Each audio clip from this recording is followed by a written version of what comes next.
Bonjour le Togo. Aujourd'hui, nous sommes le 2 janvier 2025. Et bien sûr que oui, nous venons d'entamer une nouvelle année, l'année 2025. Et comme nous avons l'habitude de le faire chaque année, je présente mes vœux, les meilleurs à tous les Togolais, tant au Togo que dans la diaspora. Que cette année 2025 nous apporte l'alternance tant souhaitée par l'écrasante majorité des Togolais. Et comme vous le savez, selon l'Afrobaromètre, une organisation qui est forte dans les sondages, près de 80% des Togolais souhaitent un nouveau régime. Donc, mon vœu le plus ardent, c'est le changement de régime dans notre pays et que cela soit une réalité dans cette année 2025. Ceci étant, je voudrais évoquer ce qui se passe dans le Grand Bassar actuellement. Donc, il y a quelques jours, les forces de défense et de sécurité ont été déversées dans la zone, dans le Grand Bassar, et et plutôt, il y a une fixation dans le pays qu'on combat. Chers Togolais, comme vous le savez, c'est une zone paisible depuis belle lurette. Et le régime de Faure Gnassingbé a toujours considéré cette région, cette zone comme son fief. Et aujourd'hui, on se pose la question, pourquoi subitement on déverse nos militaires, je dirais même qu'on les fatigue, dans la région de Bassar pour procéder à des fouilles systématiques, même des fouilles nocturnes. Et on rentre dans l'intimité même de nos paysans, de nos braves paysans dans la région, et on saisit tout, même les armes blanches. Cela me rappelle, il y a quelques années, que les populations Tem ont été également victimes de cela. Il suffit qu'un leader apparaisse dans une région, un leader qui conteste le régime de Faure Gnassingbé et sa région ou son village ou sa ville est prise en compte immédiatement par le système qui règne au Togo et on envoie nos militaires dans la zone pour intimider. Parce que leur présence intimide, leur présence affole, leur présence est synonyme de terreur. Les gens, les populations ne comprennent pas. Il n'y a aucune information. les forces de défense débarquent à l'improviste et on procède à la fouille systématique. Et on fait également des arrestations. On procède aux arrestations. Aujourd'hui, nous constatons que dans le pays qu'on combat, les gens, ou du moins les populations, ont commencé par traverser la frontière pour rejoindre le Ghana voisin. Alors,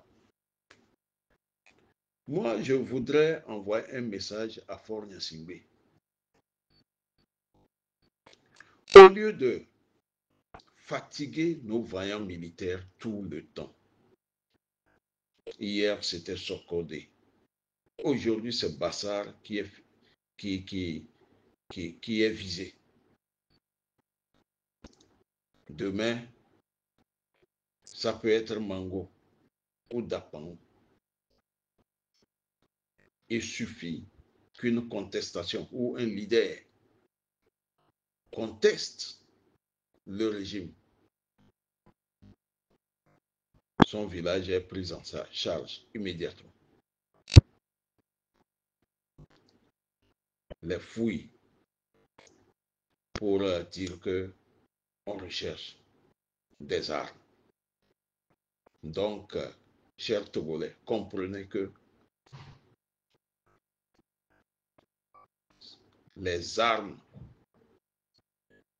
constituent le tendon d'Achille du régime de Faure Gnassingbé. Tout le temps, c'est comme cela. Chers Togolais, comprenez-le. Tout le temps, c'est de ça qu'il parle. Il ne faut pas permettre aux populations d'avoir même une machette pour travailler même au champ.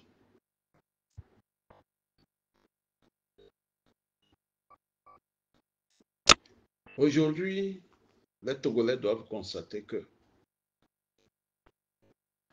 nous tous, nous sommes des potentiels ennemis de Faure Gnassingbé. Monsieur Faure Gnassingbé n'a pas, ou du moins n'a pas la capacité de considérer les Togolais comme un peuple qu'il faut respecter.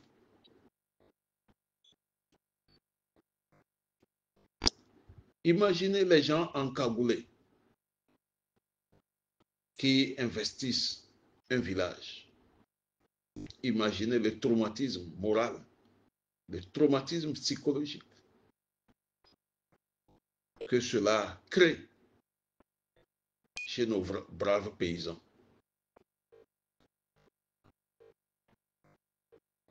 Vous ne pouvez pas prétendre gouverner un peuple et le terroriser tout le temps. C'est pour cela je voudrais dire à tous les jeunes Bassars, les jeunes Konkomba, les jeunes Ngangam, que nous tous, Togolais, nous avons du travail. Le travail primordial que vous allez faire dans votre zone là-bas, c'est de vous préparer moralement, physiquement, pour que, au temps opportun, contribuer à mettre fin au régime de Faure Gnassingbé. Parce qu'il a déjà mis le Togo dans le gouffre actuellement. Ceux qui l'ont écouté il y a 48 heures, dans un discours creux, pourquoi les discours de M. Faure Gnassingbé sont vides toutes les années? En tout cas, ce n'est pas toutes les années qu'il fait le discours, qu'il fait un discours. Parce qu'il n'a pas la matière. Il va parler de quoi? il va parler de quoi? Durant 20 ans, qu'est-ce qu'il a fait concrètement? Il dit qu'ils ont fait 300 forages, je ne sais pas où. Ils ont construit des classes, des salles de classe. Ils ont aménagé des pistes rurales. Et durant 20 ans, il n'a pas créé une route secondaire qui peut relier de Lomé jusqu'à Séquencé. Il n'y a qu'une seule route qui traverse le Togo. Et si la route là est bloquée aujourd'hui, ou un pont est sauté, c'est fini. Tout le Togo est bloqué. Durant 20 ans, il n'a pas fait grand-chose dans notre pays. Cette fois-ci, dans son discours, il a tenté d'énumérer certaines choses. Mais ça, c'est insignifiant par rapport à 20 années au pouvoir. Le chômage est là. Nos jeunes quittent le pays pour aller dans les pays voisins. Il ne crée rien. Il ne fait rien. Il ne fait que voyager tout le temps en Europe. Voilà, chers Togolais, pour éviter qu'on vienne nous fouiller tout le temps, qu'on vienne nous déranger dans notre intimité, sous prétexte qu'on recherche des armes. Jeunes bassards, jeunes concombat, mobilisez-vous. Mobilisez-vous et faisons en sorte que la démocratie soit une réalité dans notre pays.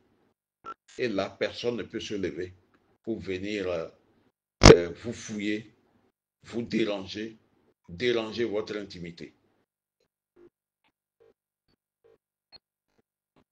Et quand il y a la démocratie, c'est le peuple qui décide.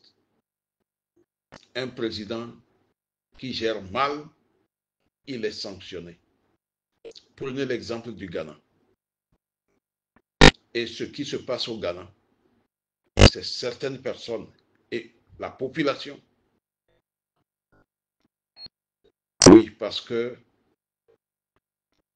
les Ghanéens donnent du prix au peuple. Nous devons faire en sorte que chez nous, ça soit comme cela.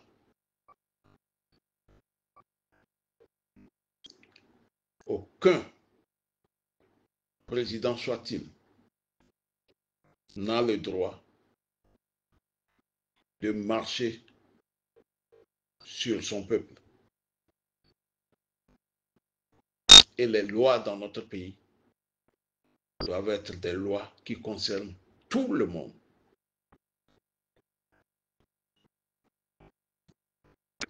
Aucun juge d'instruction,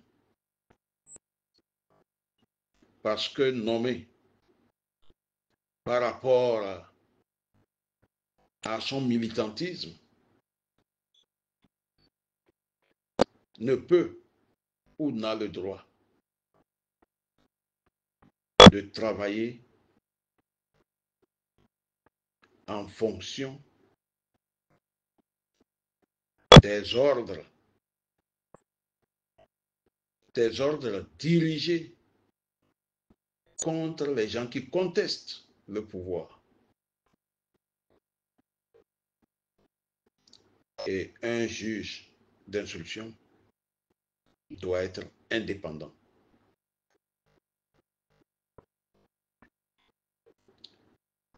Je le dis à juste titre.